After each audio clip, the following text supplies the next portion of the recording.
เปียกมาปากกับท่านผู้ฟังทุกวันเสาร์และวันอาทิตย์เอาปากันตั้งแต่เวลานี้เป็นต้นไปนำเสนอโดยกองทุนพระเจ้าธิโรกราชกองทุนเพื่อการเผยแผ่ธรรมและส่งเสริมการศึกษานำเสนอสาระธรรม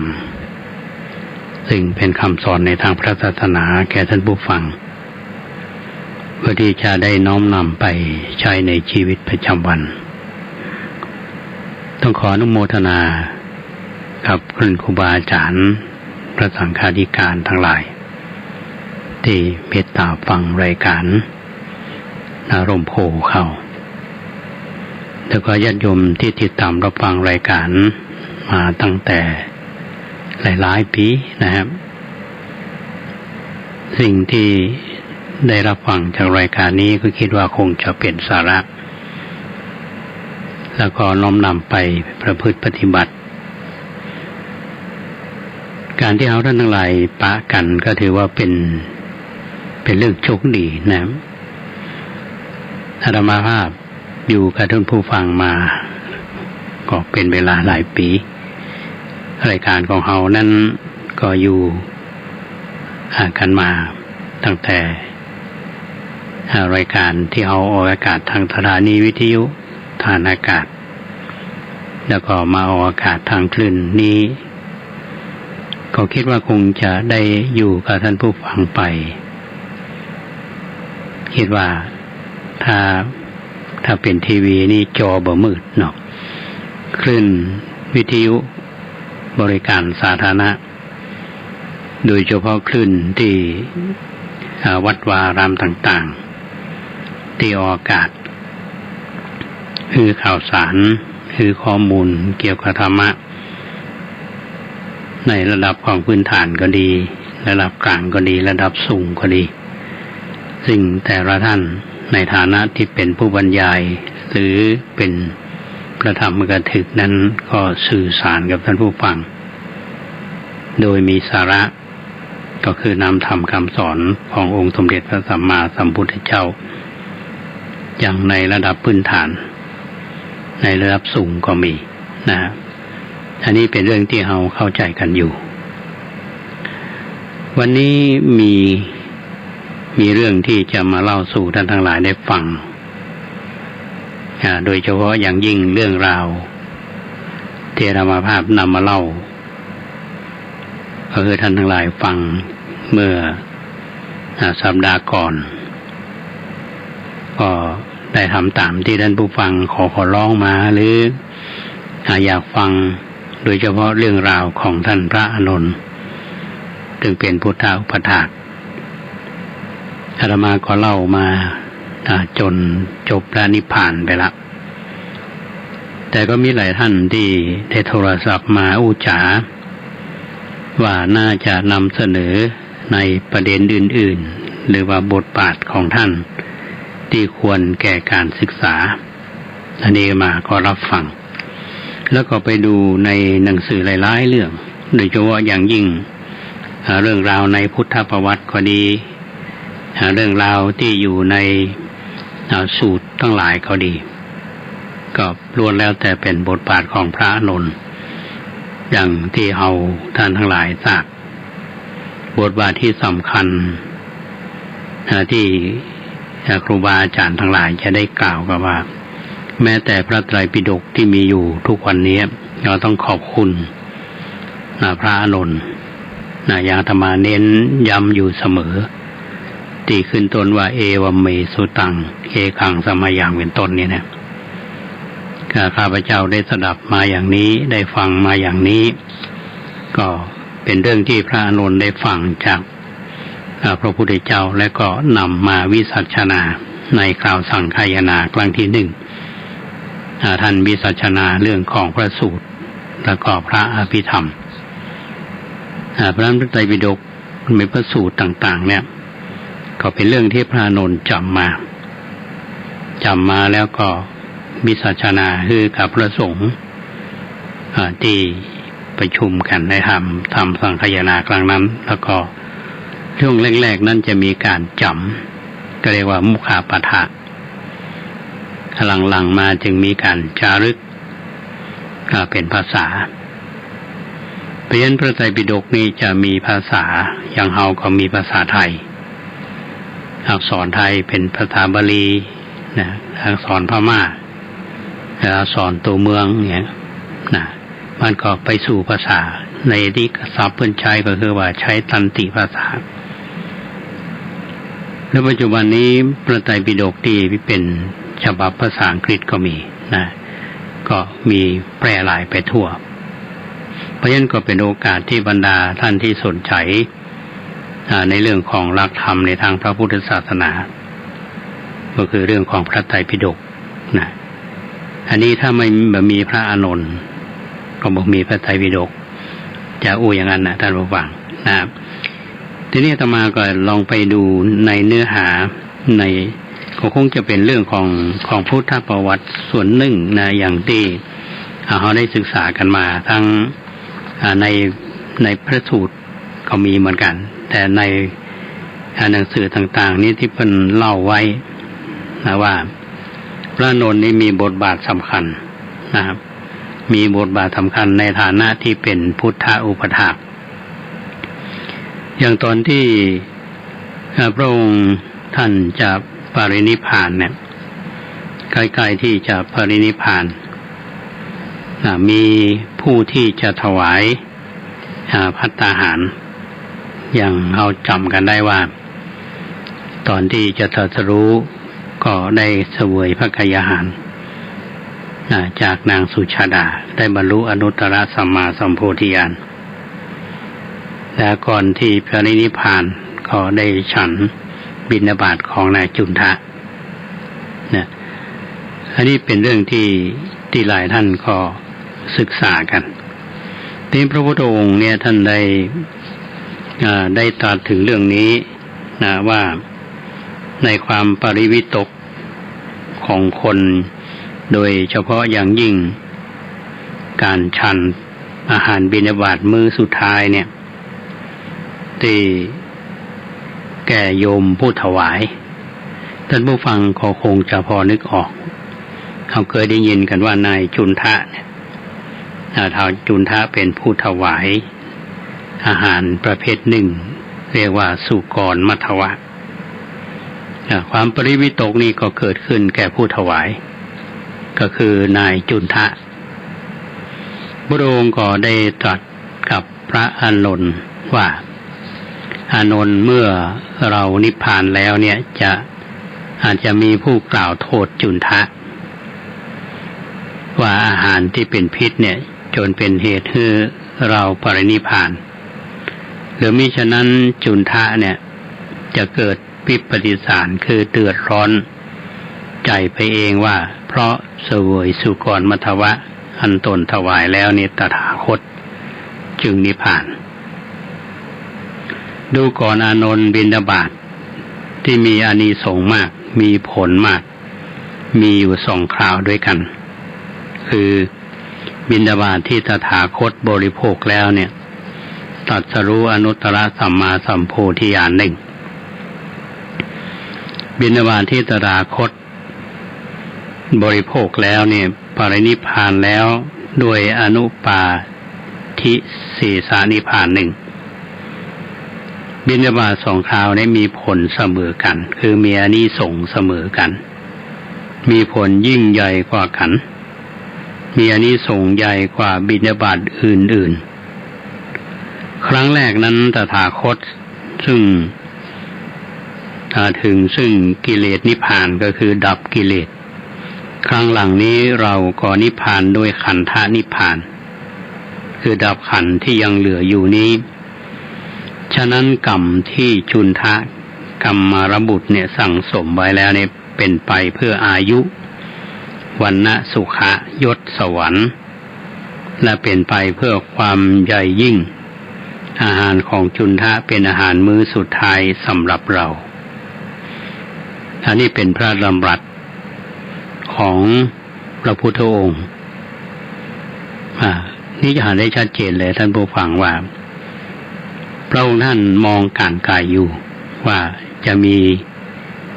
คนที่กล่าวหาเนาะว่าโยมผู้ถวายบิณฑบาตคือนายจุนทะเนี่ยเอาอาหารเป็นพิษเอาไปถวายพระองค์แล้วก็แม้แต่ผู้ถวายก็จะปริวิตกเพราะฉะนั้นท่านจึงบอกว่าอาหารบิณฑบาตทั้งครั้งแรกและครั้งสุดท้ายเนี่ยมีอานิสงส์เสมอกันมีผลที่ยิ่งใหญ่คือเป็นการฮื้อกำลังใจผู้ที่ถวายมาได้เป็นที่คอรหามันแทนที่จะได้ดีครับเป็นโทษอันนี้ประเด็นนี้สำคัญท่านผู้ฟังคือสร้างกำลังใจหลังจากนั้นพระพุทธองค์ก็ได้มีพุทธดำเนินต่อไปข้ามแม่น้ำหิรัญยวดีที่เมืองกุสินาราก็เสด็จไปที่สารวันก็รับสั่งให้พระอานนท์จัดที่ประทับระหว่างไม้สาระคู่หันพระเศียรไปทางทิศอุดรแล้วก็ตรัสว่าเราเหนื่อยแล้วจักนอนแล้วก็ทรงบรรทมเป็นไสยาอาวสานเรียกว่าอนุฐานะไสยาก็คือนอนโดยที่บรรลุขึ้นแถมจะได้ว่าพระพุทธองค์นี้ทรงสอนด้วยขันติธรรมคือความอดทนไว้พระองค์ได้ปฏิบัติได้อย่างแท้จริงตลอดพระชนชีพของพระองค์80 ปีประชวรนักถึงกับแน่พระทัยว่าจะนิพพานในวันนี้แต่ก็ทรงพยายามเสด็จดำเนินจากเมืองหนึ่งมาถึงแถมเมืองหนึ่งโดยพระบาทเปล่าโดยที่บ่มีไผ่แบกบ่มีไผ่หามในระยะระหว่างทางเมืองปาวากับกุสินารานั้นถึงแม้คนดีๆบาดเจ็บบาดไข้ก็ต้องใช้เวลาเกือบ1 วันเหมือนกันสำหรับที่จะเดินอันนี้ก็หมายความว่าพระองค์ได้มีพุทธดำเนินคือเตียวติ่นเปล่าท่านผู้ฟังพระองค์ก็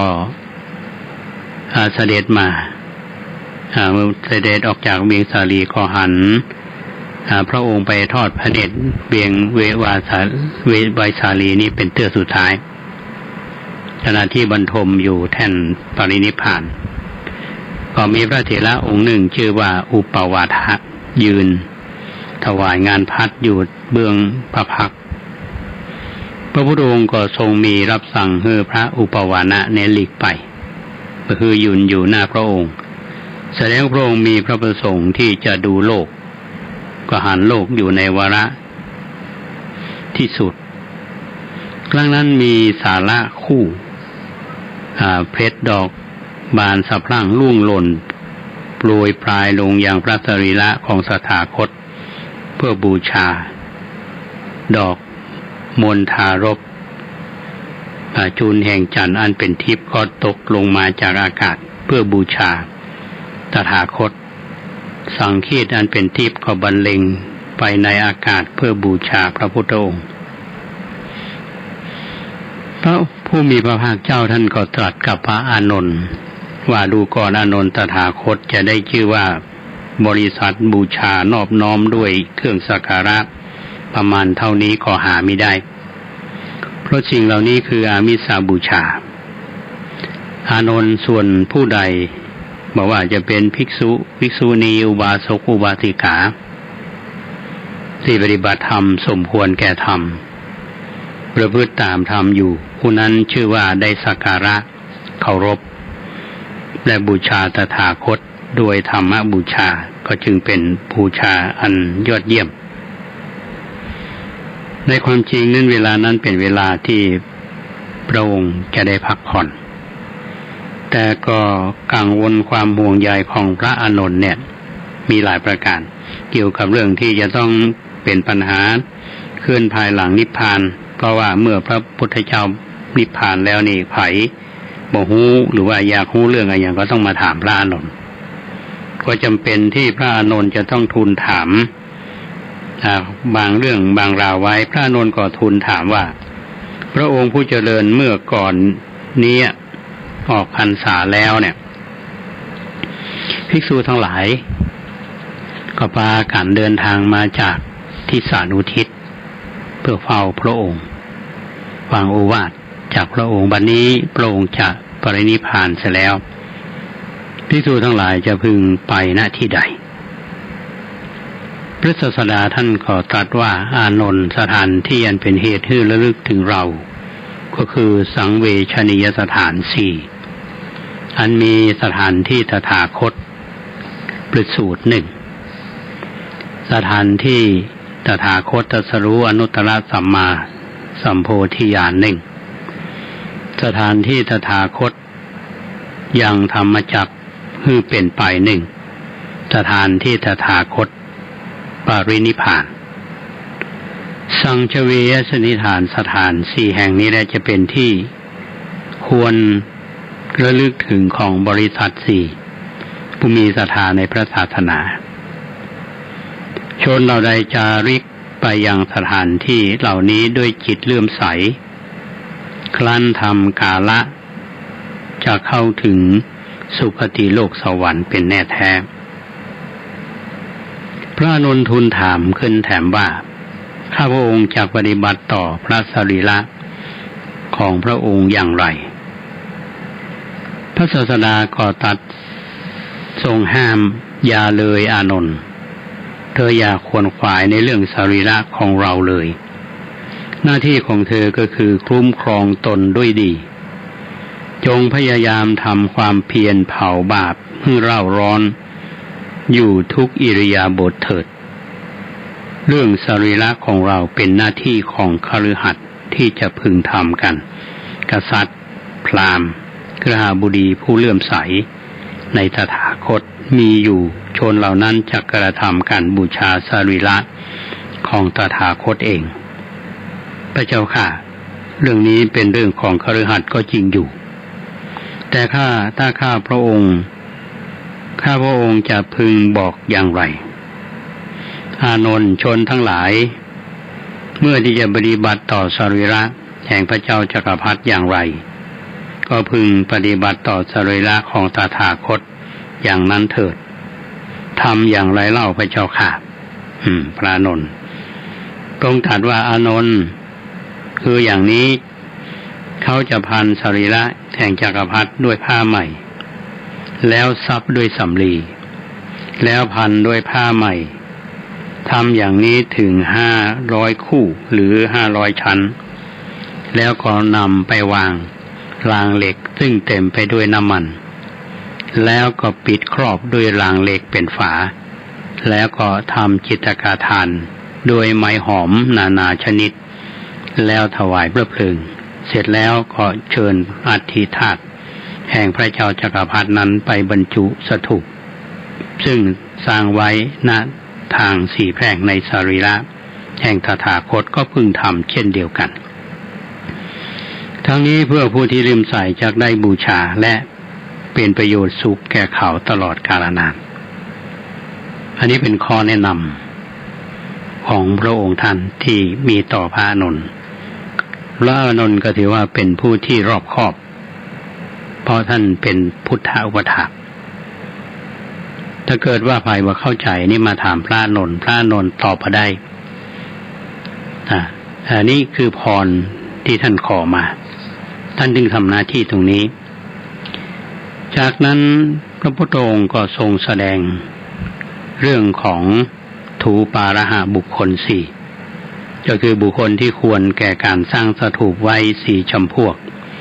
คือหนึ่งคือพระตถาคตอรหันตสัมมาสัมพุทธเจ้าหนึ่งพระปัจเจกพุทธเจ้าหนึ่งพระอรหันต์หนึ่งพระเจ้าจักรพรรดิหนึ่งตัดแล้วก็ทรงบรรทมนิ่งอยู่พระอานนท์ถอยออกจากที่เฝ้าเพราะความสลดใจสุดที่จะอดกลั้นได้ท่านไปยืนอยู่ที่ประตูวิหารมือก็จับริมสลักนิ่งอยู่น้ำตาไหลพรากจนอาบแก้มแล้วเสียงสะอื้นเบาๆก็ตามมาบัดนี้ท่านมีอายุ80 ปีแล้วได้ยินได้ฟังพระธรรม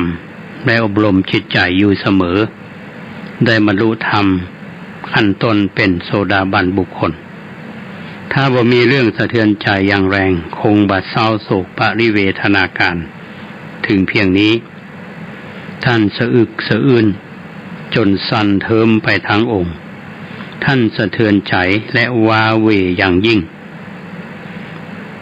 เป็นเวลานานเหลือเกินที่ท่านและพระอานนท์ได้ทำประโยชน์และเอื้อเฟื้อต่อกันการจากไปของพระผู้มีพระภาคจึงเหมือนการกระชากดวงใจของท่านให้หลุดลอยเมื่อพระอานนท์หายไปจนผิดปกติพระศาสดาจึงถามว่าภิกษุทั้งหลายอานนท์หายไปไหนไปยืนร้องไห้อยู่ที่ประตูพระวิหารพระเจ้าค่ะภิกษุปากันตอบไปตามอานนท์มาที่นี่พระศาสดาตรัสพระอานนท์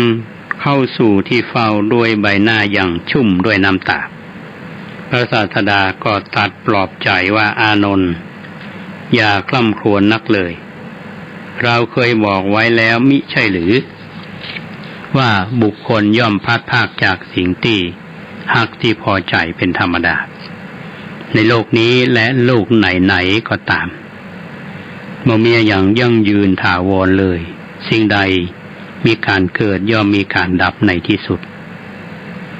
พระอานนท์เธอเป็นผู้ที่มีบารมีธรรมได้สั่งสมมานานเธอเป็นผู้ที่มีบุญที่ทำไว้แล้วมากอย่าเสียใจเลยกิจอันใดที่ควรทำแก่ตถาคตเธอได้ทำกิจนั้นอย่างสมบูรณ์ด้วยกายกรรมวจีกรรมมโนกรรมอันประกอบด้วยเมตตาอย่างยอดเยี่ยมจงประกอบ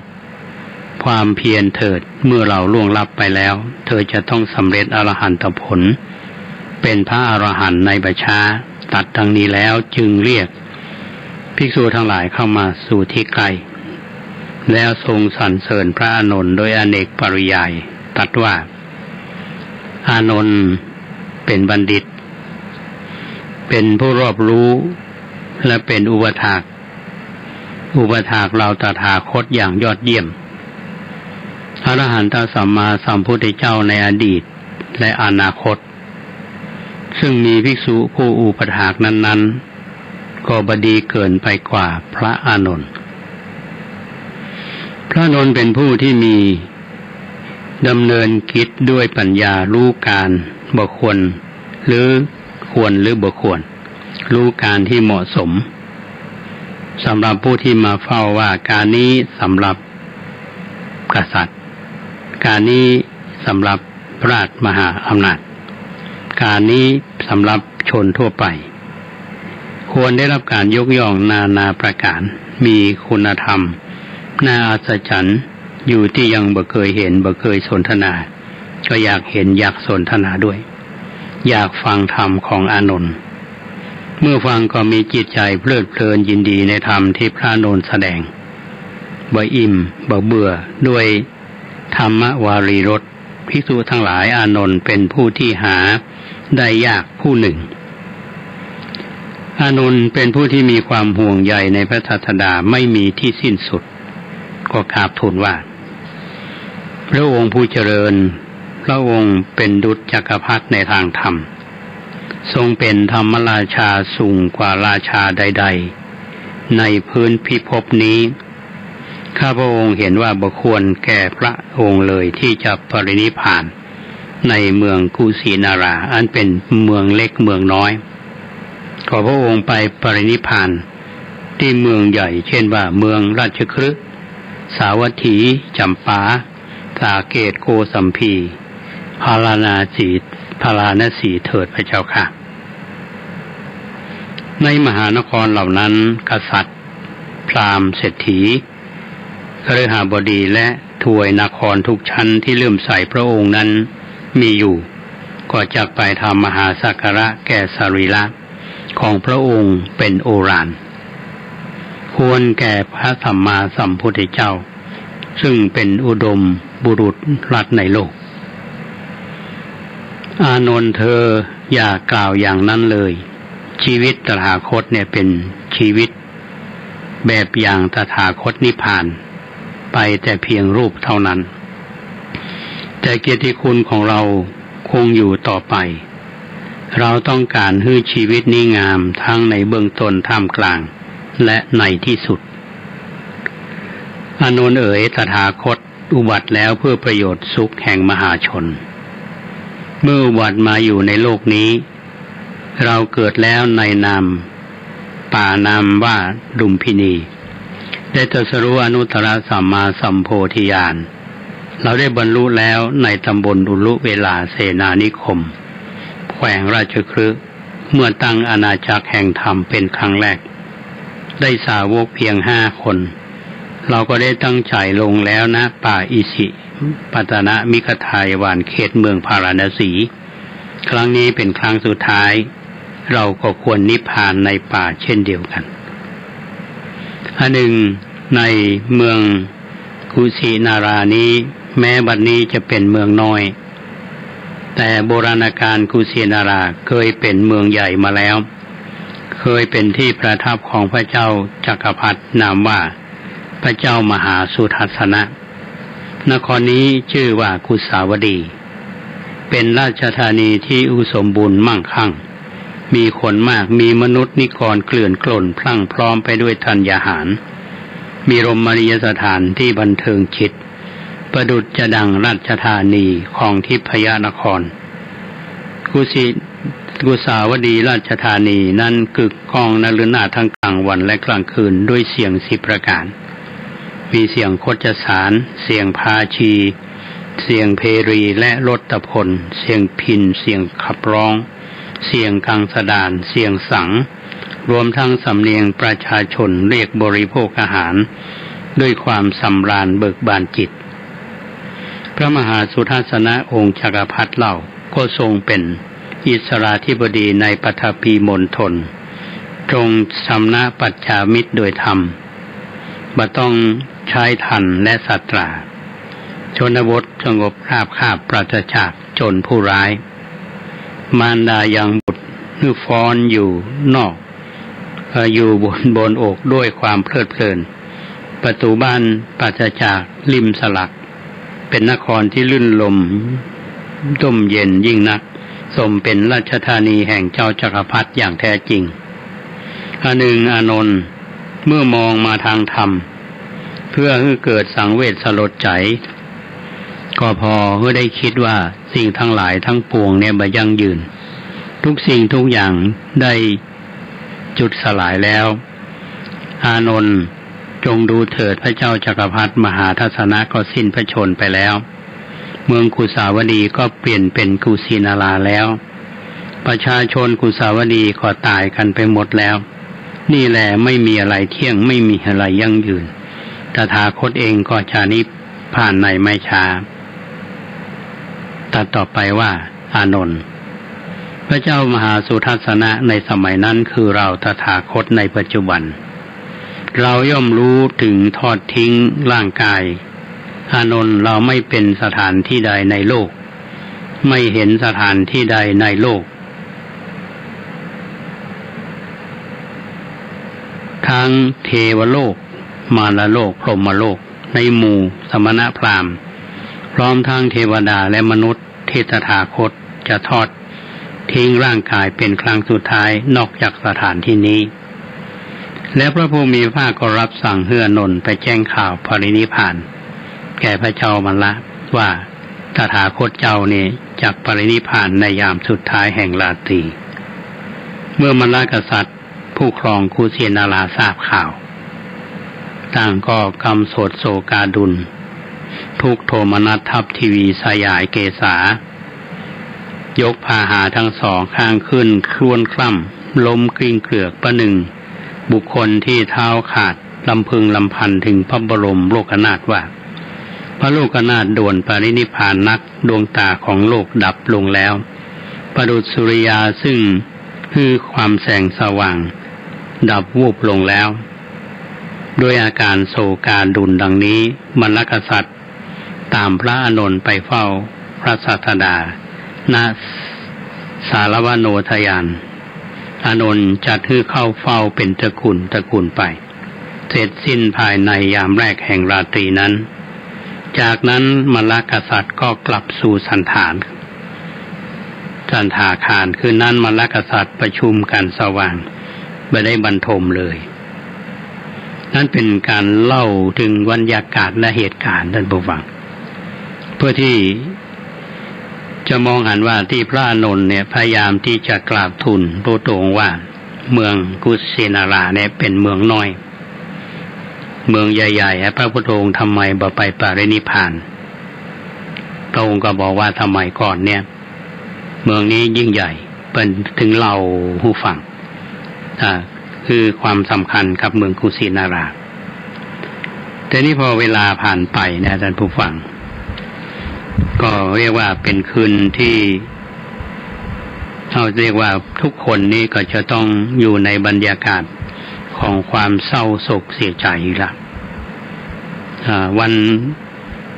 พอล่วงเข้ายามที่สองแห่งราตรีลมเย็นพัดผ่านมาเป็นครั้งคราวรอบๆอุทยานสารวันก็เปียกชุ่มไปด้วยอสุธารานแห่งมหาชนผู้เศร้าสลดสุดประมาณพระจันทร์วันเพ็ญแห่งเดือนวิสาขะโผล่ขึ้นเหนือทิวทางทิศตะวันออกแล้วโตเต็มดวงสาดส่องสีนวลใหญ่สู่อุทยานสารวันประพรมไปทั่วบริเวณมณฑลเงียบสงบวังเวงและมีเสียงสะอื้นและถอนหายใจท่ามกลางความเงียบนั้นอันนี้รุ่นเขียนบรรยายโจทย์หันภาพนะท่านผู้ฟังว่าผู้คนมันเศร้าขนาดนั้นนี่ท่านผู้ฟังลองคิดดูนะครับว่าคืนเนี้ยคืนเป็นคืนที่พระพุทธองค์จะปรินิพพานมลกษัตริย์ซึ่งพูดง่ายๆก็คือเป็นเจ้าภาพเมืองนี้ก็ต้องดูแลพระอานนท์ในฐานะที่เป็นพุทธอุปถากก็จะต้องดูแลแล้วต้องเป็นที่ปรึกษาถือว่าเป็นพระผู้ใหญ่ท่านผู้ฟังจะไปคิดจะได้ว่าคืนสุดท้ายเนี่ยจะมีไผคนใดคนหนึ่งที่จะเข้าเฝ้าเข้าเฝ้าทูลถามพระพุทธองค์แล้ว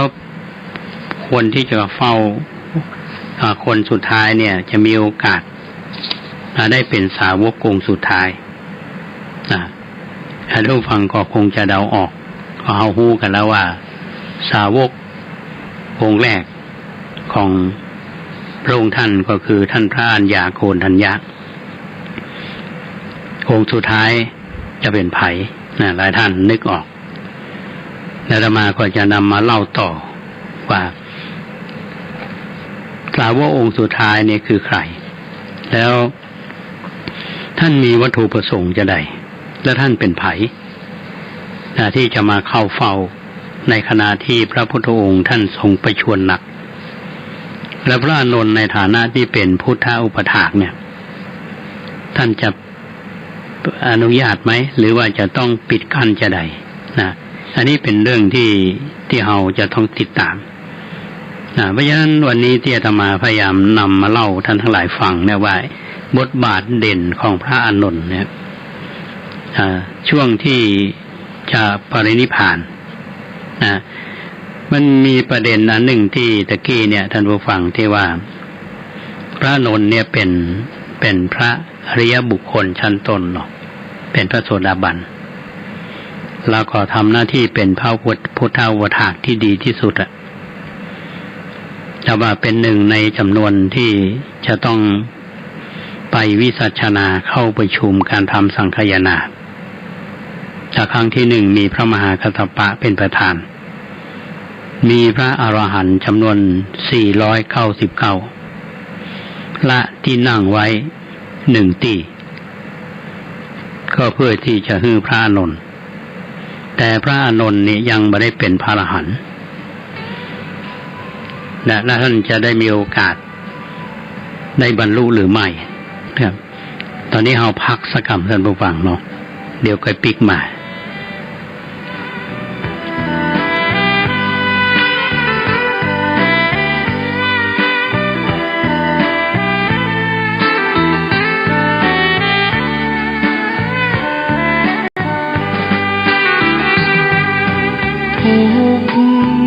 นั้นมี3 กองขอเชิญ อนพี่น้องมาฟังเรื่องความทุกข์โลกแสนวุ่นวายมากมายปัญหามันรุก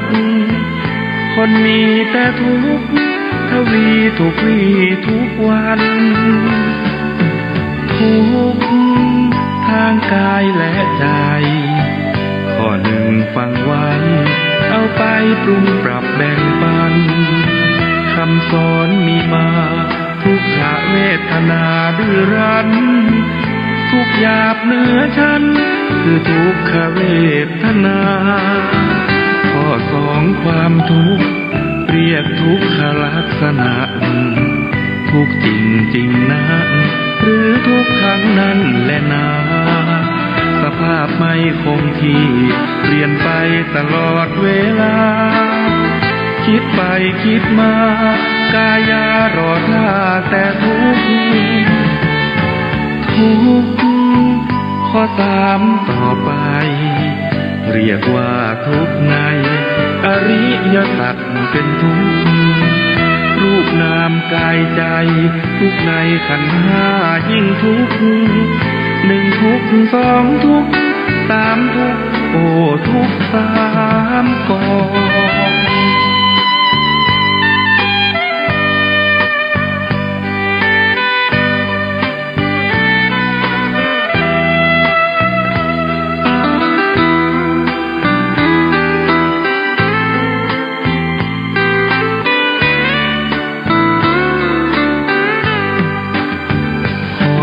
งความทุกข์เรียกทุกขลักษณะทุกจริงจริงนะหรือทุกครั้งนั้นแหละนะสภาพไม่คงที่เปลี่ยนไปตลอดเวลาคิดไปคิดมากายารอท่าแต่ทุกข์ข้อสามต่อไปเรียกว่าทุกข์ในอริยสัจเป็นทุกข์รูปนามกายใจทุกข์ในขันธ์ห้ายิ่งทุกข์หนึ่งทุกข์สองทุกข์สามทุกข์โอ้ทุกข์สามกอง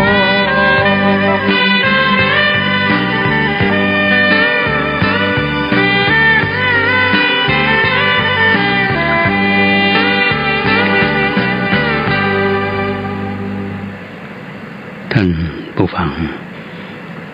กำลังฟังรายการลมโพในช่วงที่สองของรายการทางสถานีวิทยุสาธารณะจังหวัดเชียงใหม่ FM 92.25 เมกะเฮิรตซ์อัตมาภาพเพื่อครูโคสิทธิ์ปริยเทียพรอยู่กับท่านผู้ฟังก็ต้องขออนุโมทนาขอบคุณท่านที่ติดตามรับฟังคลื่น 92.25 เมกะเฮิรตซ์และติดตามเฟซบุ๊กไลฟ์สดวันนี้เจ้าเก่าเน้นน้อยสั่งเหลือท่านก็กราบสาธุครับชัดเจน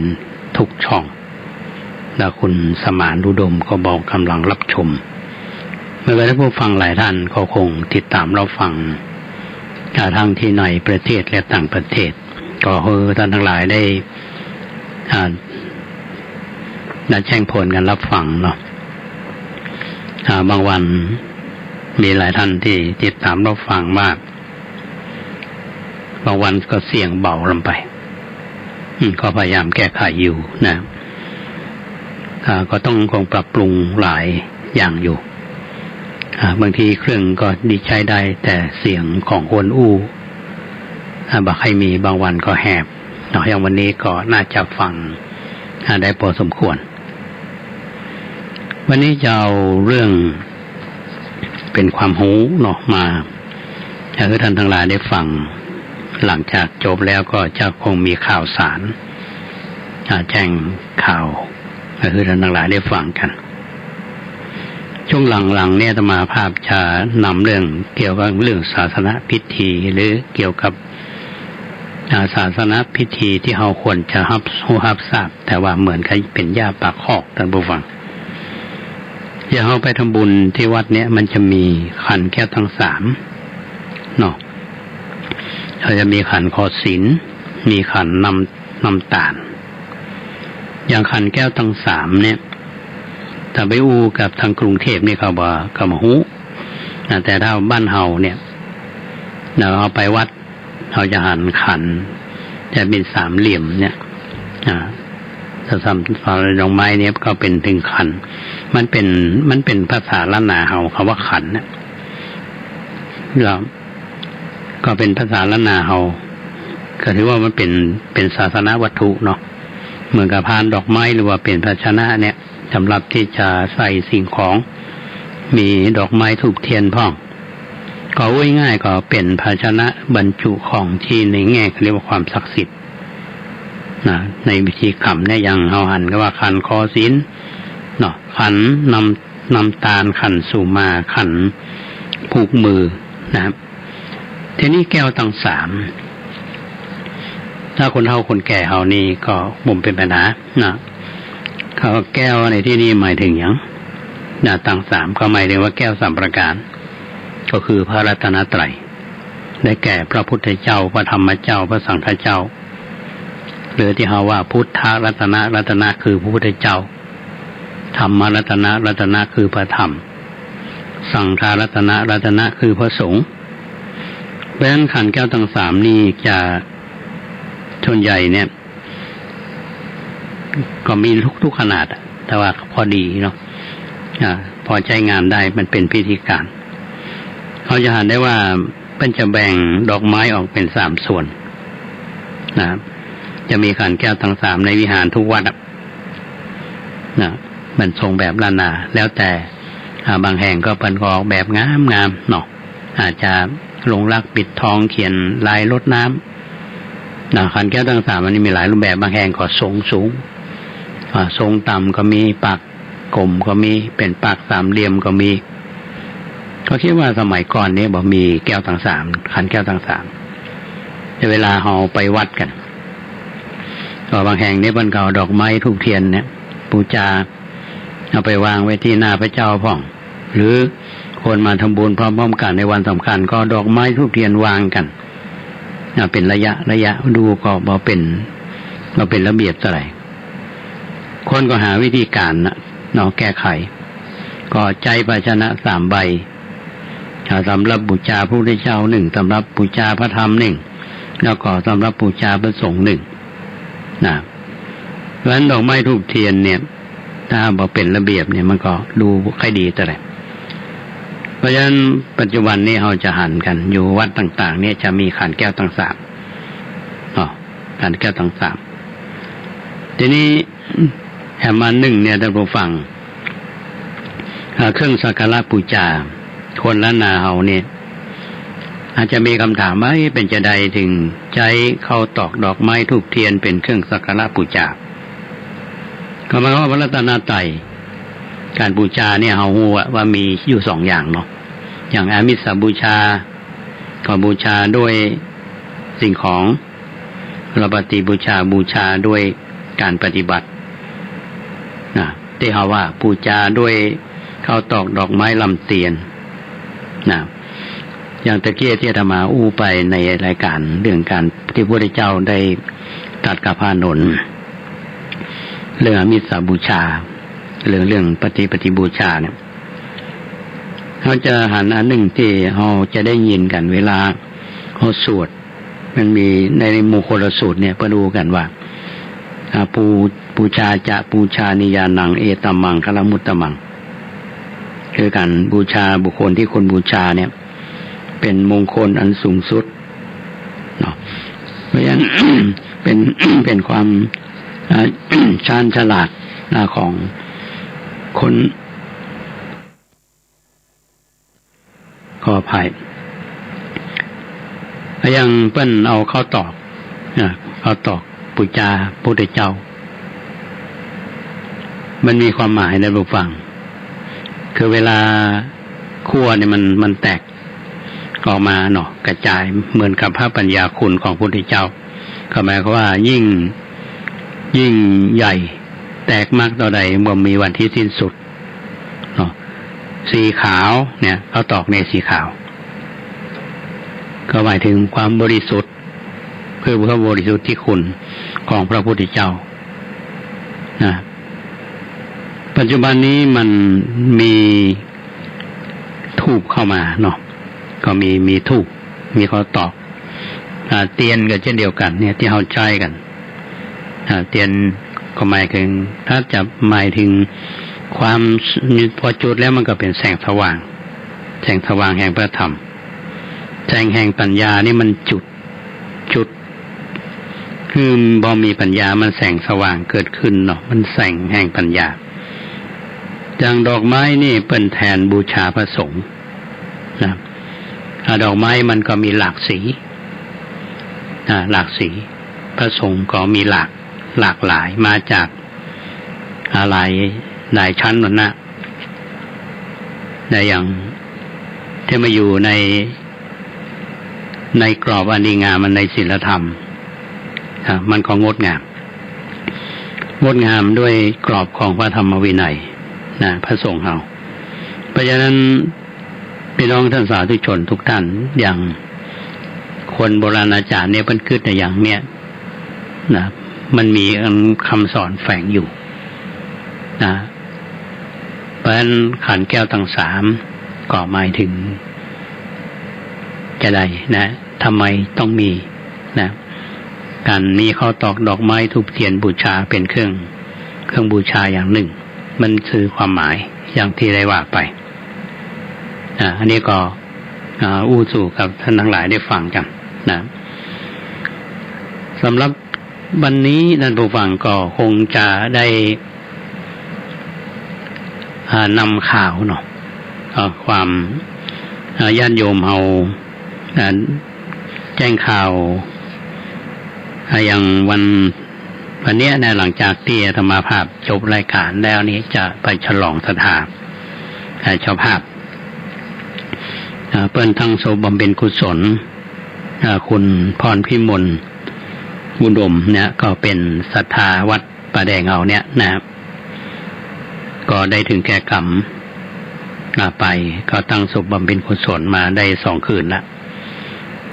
คืนนี้ก็เป็นคืนสุดท้ายบรรดา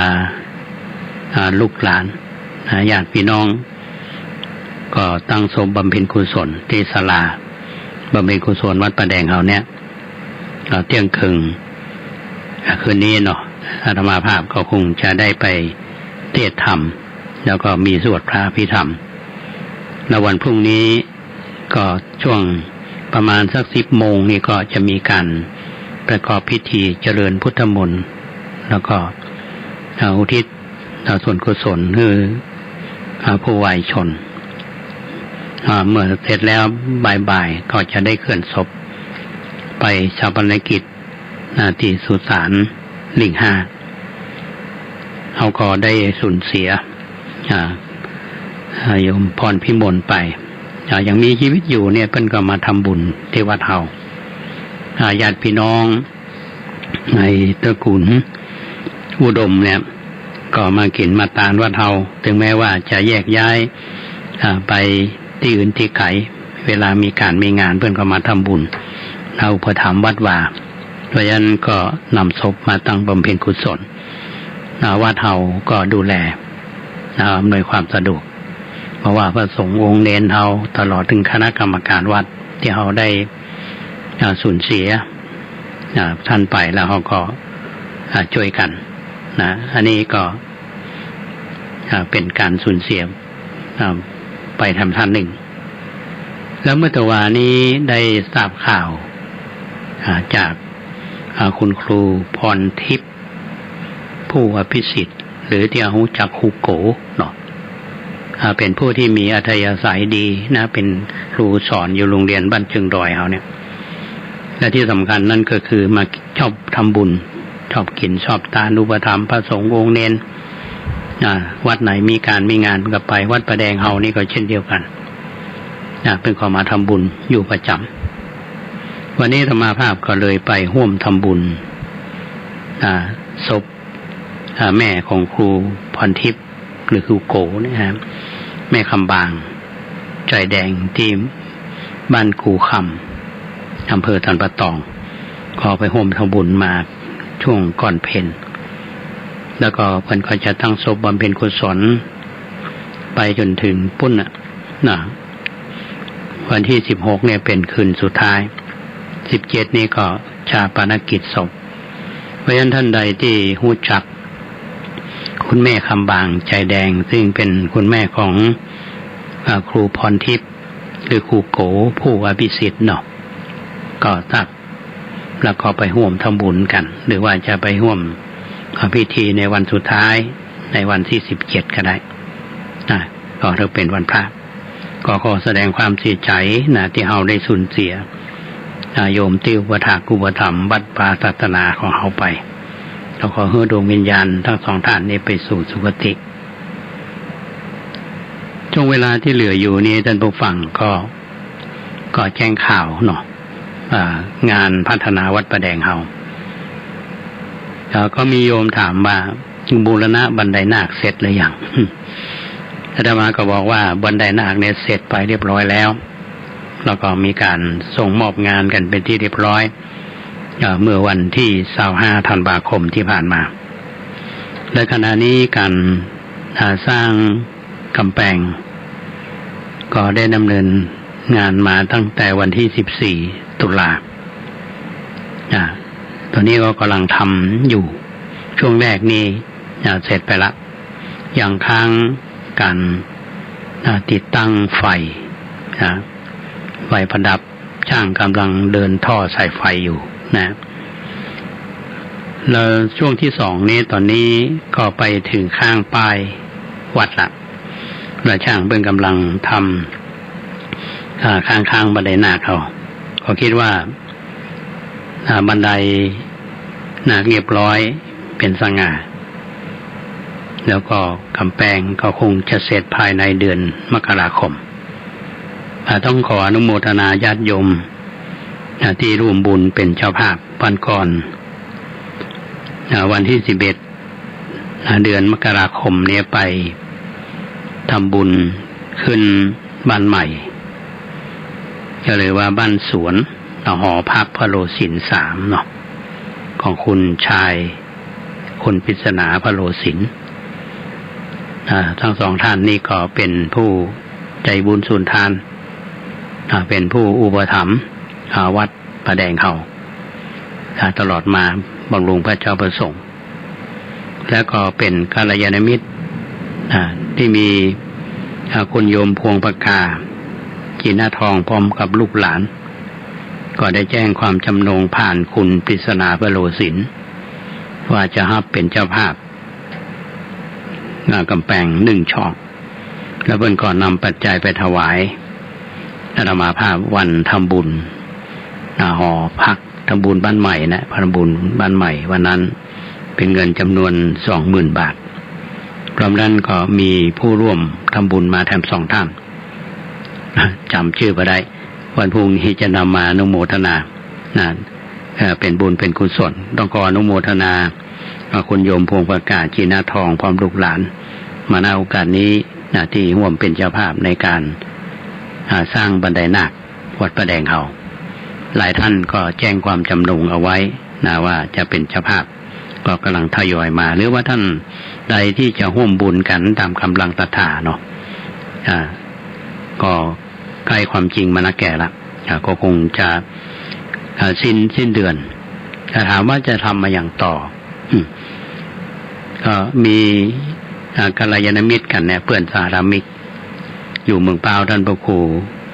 โสพลกิติยานเพื่อนก็บอกว่าพัดประแดงนี้พัฒนาแต่ก็ต้องขอบคุณที่คือกำลังใจมาก็เลยมาอู้กันว่าเฮาก็ควรจะทำอย่างที่มันค้างอยู่เพราะเฮามาแน่ใจว่าโลกใบนี้นี่แล้วเราจะอยู่กับมันเมินเท่าไหร่ก็เลยบอกว่าก็จะทำโครงการต่อคือโครงการปรับภูมิทัศน์หรือสร้างถาวรวัตถุที่เกิดเอาไว้แล้วก็ได้อู้กันแล้วก็คือการทำกำแพงอยู่ทางบนเนาะทางบนหน้าวิหารเนี่ยก็ประมาณ35ช่อง 35 ช่องแล้วก็ทำปูพื้นคอนกรีตพิมพ์ลายรอบวิหารแล้วก็ปรับปรุงบันไดที่ขึ้นในช่วงกลางเนี่ยที่ขึ้นหอระฆังแล้วก็ที่ใกล้ๆกับศาลาหมอชีวโกมารพัฒน์ก็จะทำทั้ง3อย่างเนาะก็คิดว่าคงจะได้ดำเนินการได้หลังจากที่กำแพงเสร็จก็คงประมาณสักเดือนกุมภาเนี่ยกุมภามีนาเมษาเนาะทำกำแพงแล้วก็ปูพื้นคอนกรีตพิมพ์ลายแล้วก็ปรับปรุงบันไดก็น่าจะแล้วก่อนสงกรานต์ถ้าแล้วถึงหมดเนี่ยก็อาจจะได้ทำบุญแบบมินิหน่อย ทำบุญช่วงของวันที่26พฤษภาคมเป็นวันกตัญญูซึ่งเป็นวันชาตการของพระเจ้าติโลกราชถือว่าเป็นวันทำบุญกตัญญูวันกตัญญูประจำปีที่วางแผนเอาไว้นะถ้าญาติโยมท่านใดที่คิดว่าจะมีส่วนช่วยตุลุงวัดประแดงเนาะเอาบุญสร้างบารมีด้วยกันเนี่ยก็ขอเชิญเนาะติดต่อได้โทรศัพท์สอบถามได้ก็เอามาสร้างบุญกัน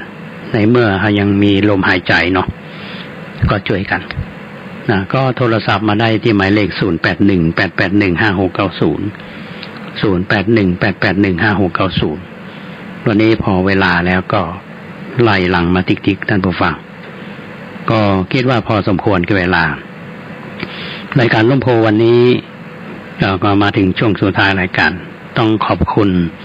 ท่านพระครูสมุวิศวัตรบรกิจโจท่านผู้อำนวยการสถานีวิทยุ 104.50 เมกะเฮิรตซ์วิทยุวัดฝายหินและคุณเกษตรเพชรสำลิดบก.ก้าวหน้านิวดูแลเรื่องเทคนิคญาติโยมท่านผู้ฟังทุกท่านที่ติดตามรับฟังโดยดีเสมอมาสำหรับบางท่านที่อาจจะฟังบัดตันในรายการร่มโพเขามีให้ดูใน YouTube อยู่ท่านผู้ฟังท่านพระครูสมุวิศวัตรเปิ้นเอาไปลง YouTube เนาะงั้นติดตามฟังได้เช่นเดียวกันท่านโทรศัพท์มาก็ได้เด้บอกหมายเลขทำกำเนาะ0818815690 ก็คงจากลาท่านผู้ฟังไปก่อนเนาะเอาไว้ปะกันใหม่ในวันพุธก็เดี๋ยวก็คงจะไปฉลองศรัทธาเจ้าภาพวันนี้จะไปเทศนาธรรมออกจากสถานีก็ไปศาลาปะกันใหม่พรุ่งนี้ท่านผู้ฟังขอความสุขสวัสดีจงบังเกิดมีแก่ทุกท่านขอหลายสิ่งเคยโง่เขลากายยังเป็นคนจิตทนร้อนรนมัวเมาละทิ้งใจเก่าใจใหม่เป็นเทวดาเข้าเป็นสหายกับเราเทวะเทวันจงคอยคุ้มกันคุ้มครองของภัยรักษาทางโลกทางธรรมชักนำอย่างจินตนาสติปัญญามนุษย์เทโวส่องฉายปรารถนาจงเห็นผลสำเร็จใจงามดังเพชรเหมือนดังที่มุ่งหมายทำชั่วไม่ขึ้นทำบาปไม่ขึ้นไม่ไปทำดีลื่นไหลดังตั้งใจด้วยเธอ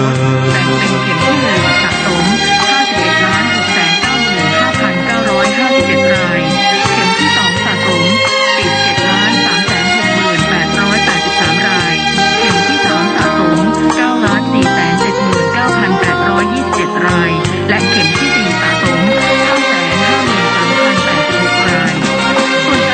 เข้าเป็นสหายกับเราเทวะเทวันจงคอยคุ้มกันคุ้มครองของภัยรักษาทางโลกทางธรรมชักนำดังจินตนาสติปัญญามนุษย์เทโวส่องฉายปรารถนาจงเห็นผลสำเร็จใจงามดังเพชร Community เหมือนดังที่มุ่งหมายทำชั่วไม่ขึ้นทำบาปไม่ขึ้นไม่ไปทำดีลื่นไหลดังตั้งใจด้วยเถิด แผนการชะลอการระบาดช่วง 14 วันที่ผ่านมาถือว่าควบคุมได้ดีจึงขอความร่วมมือประชาชนรับวัคซีนให้ครบตามที่สาธารณสุขแนะนำเน้นมาตรการ ATK First ส่วนมาตรการทางการแพทย์ได้มีระบบสายด่วนประสานผู้ติดเชื้อได้ที่สายด่วน 1330 หรือสายด่วนในระดับจังหวัดโดยในขณะนี้ยังเน้นการดูแลที่บ้านหรือ Home Isolation เป็นหลักเนื่องจากผู้ป่วยที่มีอาการน้อยยังมีจำนวนมากที่สุดประมาณ90%โดยการดูแลรักษาผู้ป่วยในกลุ่มนี้จะมีระบบการติดตามและดูแลโดยบุคลากรทางการแพทย์จากโรงพยาบาลหากดูแลที่บ้านไม่ได้สามารถดูแลผ่านศูนย์ระดับชุมชนหรือ Community Isolation ซึ่งระหว่างการติดตามอาการหากพบผู้ป่วยมีอาการรุนแรงขึ้นจะส่งไปรักษาที่โรงพยาบาลทันทีนายกรัฐมนตรีพร้อมรับฟังข้อเสนอเป็นประโยชน์เพื่อนำมาปรับปรุงแก้ไขมาตรการรับมือต่างๆเพื่อให้ประชาชนใช้ชีวิตอย่างเป็นปกติได้มากที่สุดยืนยันว่าไม่เคยลดหย่อนการทำงานแม้สถานการณ์จะดีขึ้นในส่วนของมาตรการต่างๆจะพิจารณาความได้เร็วที่สุดภายหลังสถานการณ์ดีขึ้นโดยจะเน้นความปลอดภัยของประชาชนเป็นหลักย้ำขอความร่วมมือประชาชนทุกภาคส่วนช่วยกันป้องกันตัวเองตามมาตรการ9ประกอบด้วย B วัคซีน U Universal Prevention C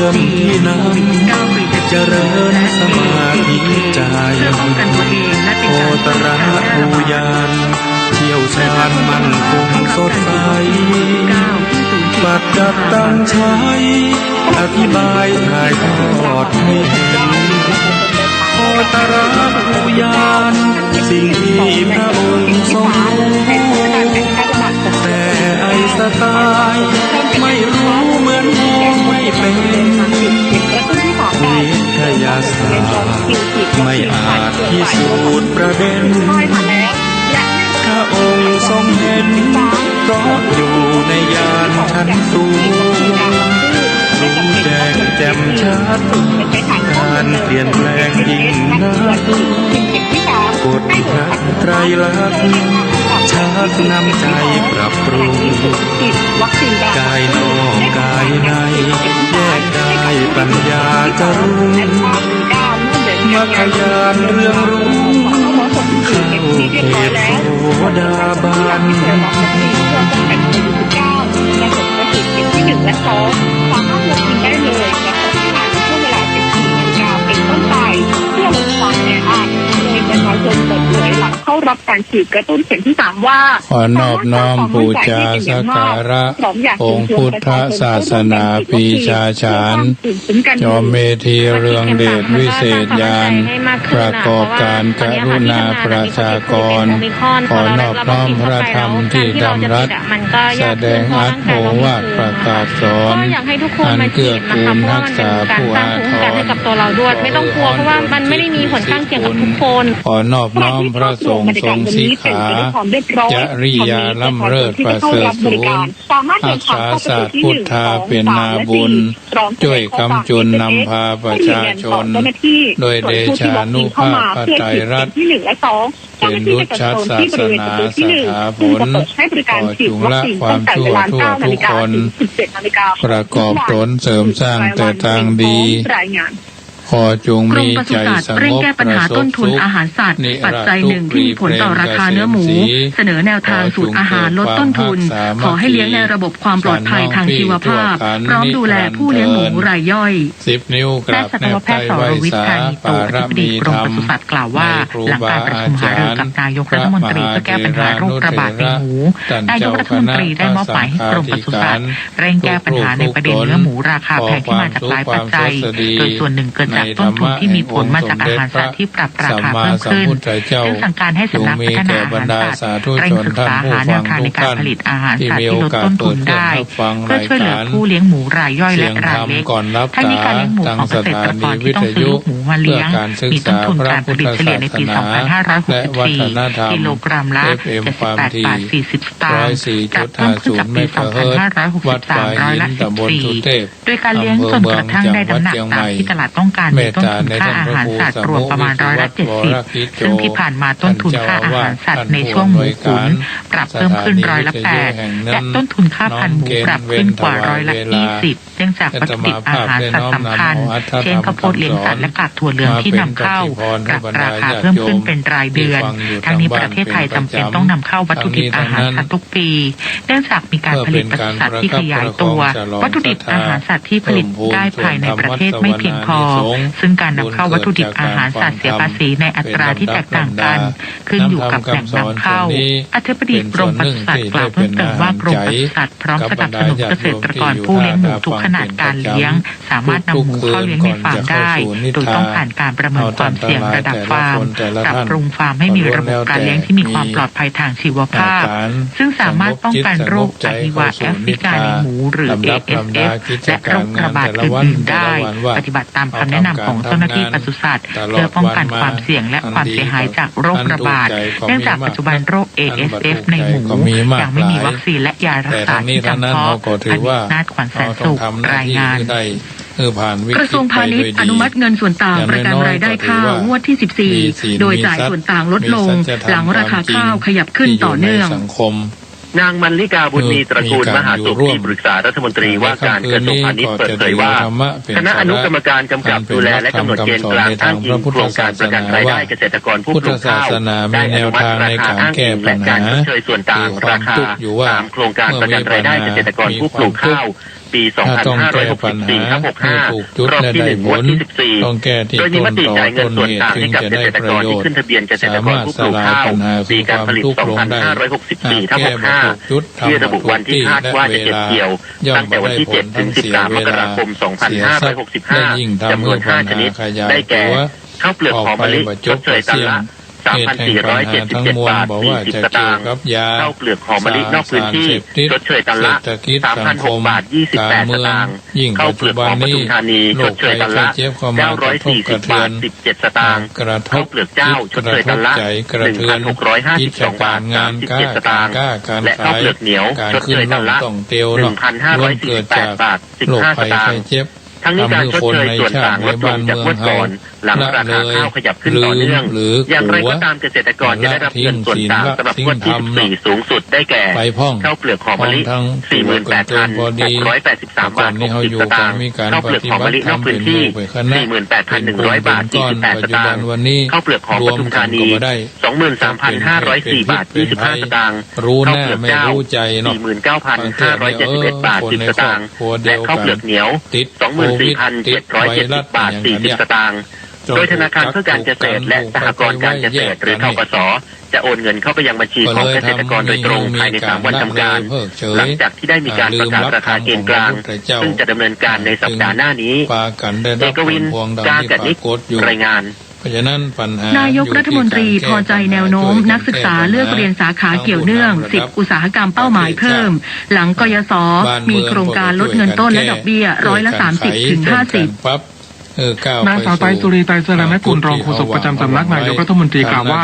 พลเอกประยุทธ์จันทร์โอชานายกรัฐมนตรีและรัฐมนตรีว่าการกระทรวงกลาโหมติดตามความคืบหน้าของการพัฒนาแรงงานทั้งในระบบปัจจุบันและแรงงานใหม่ที่อยู่ระหว่างการศึกษาซึ่งได้รับทราบรายงานว่าหลังจากรัฐบาลได้กำหนดส่งเสริมอุตสาหกรรมเป้าหมาย10 อุตสาหกรรมหน่วยงานที่ดูแลหลักสูตรพัฒนาฝีมือแรงงานตลอดจนสถาบันการศึกษาได้เปิดหลักสูตรเพื่อผลิตบัณฑิตที่ตอบสนองความต้องการของอุตสาหกรรมเป้าหมายมากขึ้นขณะที่หน่วยงานที่เกี่ยวข้องกับการผลิตกำลังคนก็ได้ออกโครงการต่างๆเพื่อเพิ่มจำนวนแรงงานที่ต้องการสอดรับกับนโยบาย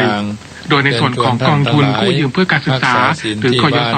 ได้ดำเนินโครงการส่งเสริมพัฒนาทุนมนุษย์เพื่อรองรับ10 อุตสาหกรรมเป้าหมายได้แก่อุตสาหกรรมยานยนต์แห่งอนาคตอิเล็กทรอนิกส์อัจฉริยะท่องเที่ยวกลุ่มรายได้ดีและการท่องเที่ยวเชิงสุขภาพการเกษตรและเทคโนโลยีชีวภาพการแปรรูปอาหารหุ่นยนต์การบินและโลจิสติกส์เชื้อเพลิงชีวภาพและเคมีชีวภาพดิจิทัลการแพทย์ครบวงจรและ3 โครงสร้างพื้นฐานได้แก่อุตสาหกรรมระบบรางพาณิชย์นาวีและโลจิสติกส์ผ่านกยศ.ระหว่างปีการศึกษา 2562